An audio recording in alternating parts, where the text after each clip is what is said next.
Hello everyone, welcome back to our channel. Hope you guys have a wonderful day. In today's video, we're going to talk about, I guess, our system when it comes to Our eBay store. eBay store. Yeah. How we do our setup, how we distribute our work.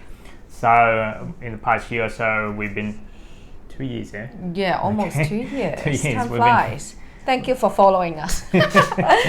from nothing and then now building up some income. Like a part-time income, I would say. Yeah. So from eBay. Our best income for the week was $1,130. It was last year, 2021 in August. 31st of October to be exact. October beat it. That was our best income. Yep. But on an average at the moment, it's roughly about $200 to $300 per week or so. More than that. Is it? Last week is just shy of 500. Oh, really? Oh, okay. I don't know that. Yeah, I'm the CFO. So, CFO. Now, this is, I guess, related for anyone out there who, I guess, as a couple, or if not, two people, teamwork or so, how you go about doing things, and this is how we have our own system in a sense, and we're gonna tell you guys how we do it. Yep. Well, I'll say if one person, it will be quite hard, a lot of work to do. If you're having two people, your friend, your sibling, your family, your partner, that would be perfect. Yeah. You have to agree on each other. If you don't align, then it won't work. Yeah. So my strong point would be listing. Your strong point is not that. Yeah, it's boring.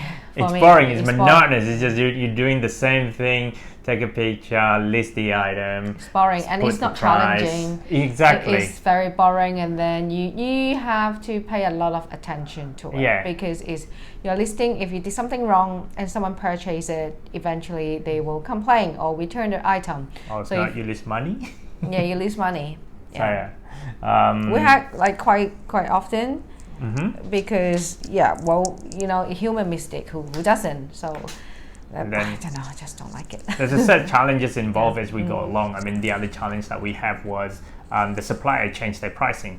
Oh yes. Yeah. So we don't have our own like IT system because we're not in with IT background, so we're still doing manually. So the supplier sometimes send us the pricing. They may have updated. They tell us the stock level, but we did not realize they changed the price too. So each time we have to check across if they increase or decrease the price and adjust our listing price accordingly. That's it. Yeah, there's few times like I got so frustrated. They change the price so often, and then why our selling price is even higher than the purchase price with them. It does not make sense. So listing is my thing. I mean, sometimes I do make mistakes, human error, I guess, in a sense. We try to minimize it as much as we can. But that's got to be very consistent if you're thinking of doing this full time or so.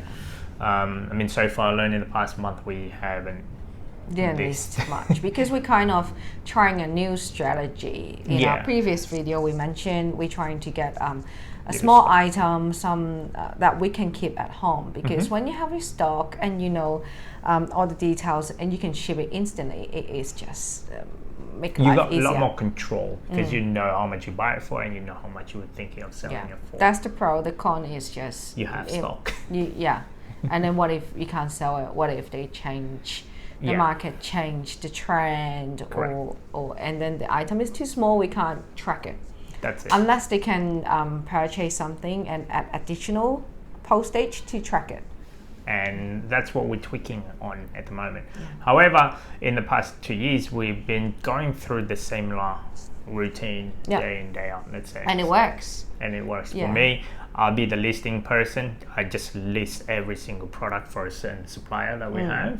And we're up to the stage now where we can actually list a lot of items, which is fortunate. I mean, when you started this, you probably don't have the same level, let's say, of quantity or dollar figure in eBay store.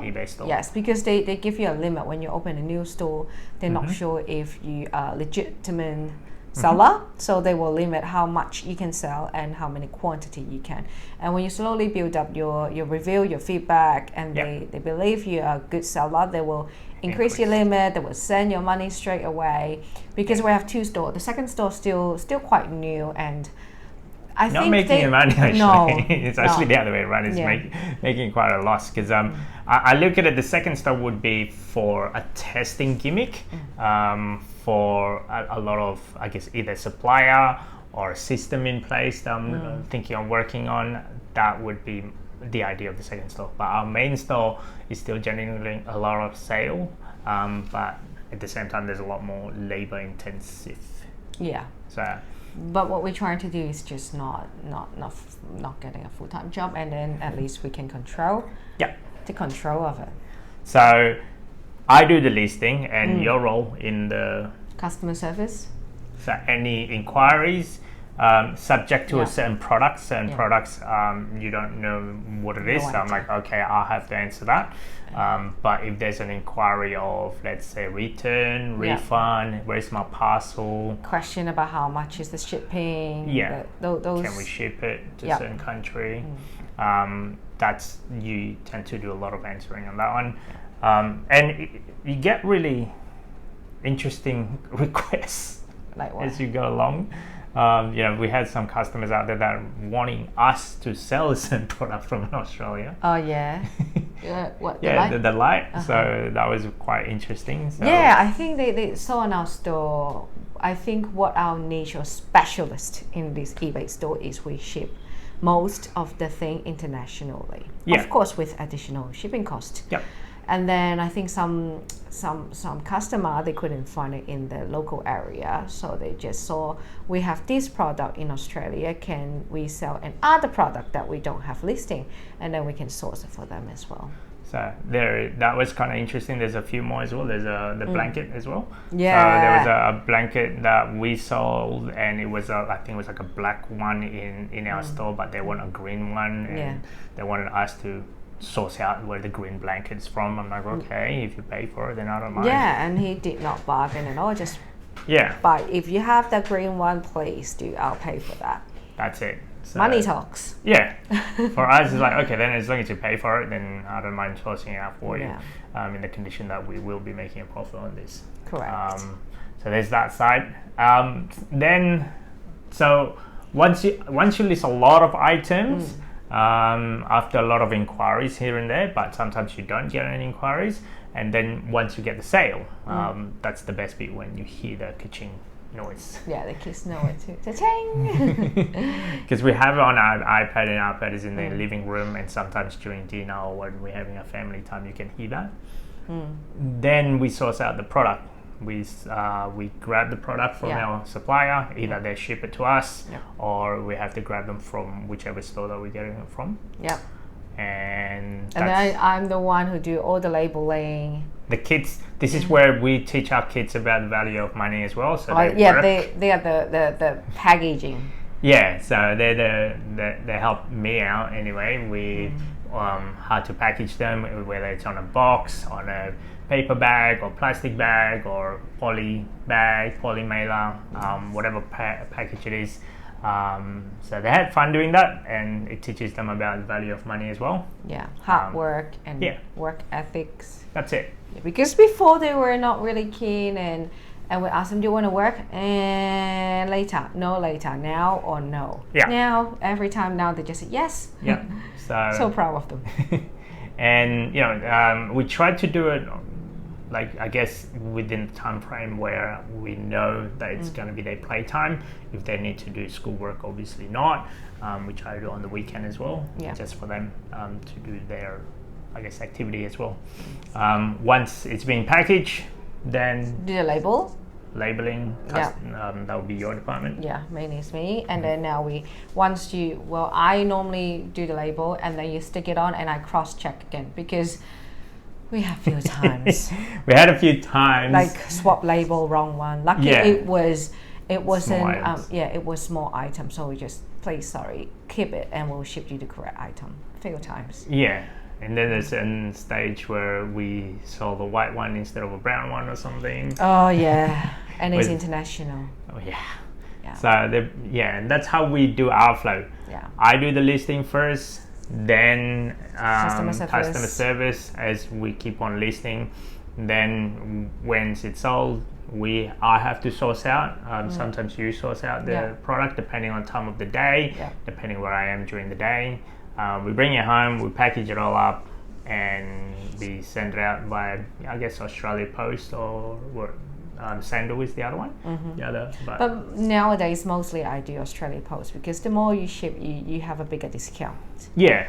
And we don't ship a lot of international, but we just did one to New Zealand. Yep. I think original, if you retail, is $68 for shipping, but then because we're band 3, so they have band like retail band 1, band 2, band 3, or even higher. But we ship enough a quantity each week, so we in band 3 we're saving $17, and that's our profit, additional profit. Yeah. So I try to just put everything on Australia Post anyway. And it's easier because the tracking system is there as well. And they go to a lot more places within Australia because Sandal sometimes they don't go regional, or they charge really expensive. So I just try to consolidate everything in one. And even when we drop off the parcels, just one shop. Exactly. So like with Australia Post, one international, domestic, everywhere. And it's easier to track in terms of their system. And also they do PO box. We try not to send items on PO box, but I think we might. Still, people there's an option or function saying you don't sell to people with a PO box address. People still can do it. I don't know why, but anyway, we can ship it. We also, as of this year anyway, we're going to change our pricing structure. Usually when we sell items, it's always postage included. Okay, yeah. What we learned in the past, I say 6 months or something, sometimes we win, sometimes we lose. I'd say it's annoying. It all depends on where did they locate. Yeah. If they're in metro, let's say Sydney, that will win because the postage normally $10. But if the same product shipped to, let's say, WA in regional, that may be $30. Yeah. So then we'll not that we lose, we're losing out. We're missing that $20 extra profit. I mean, we tried to we did thought of, okay, let's make a blanket price so that way, sometimes you win some, sometimes you lose some.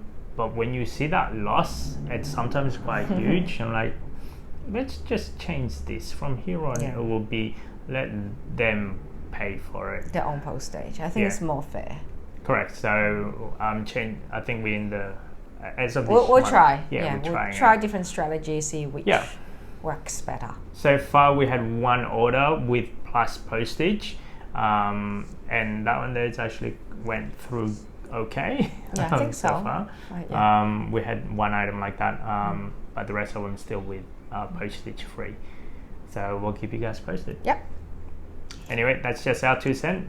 See you next time. Bye. Thank you.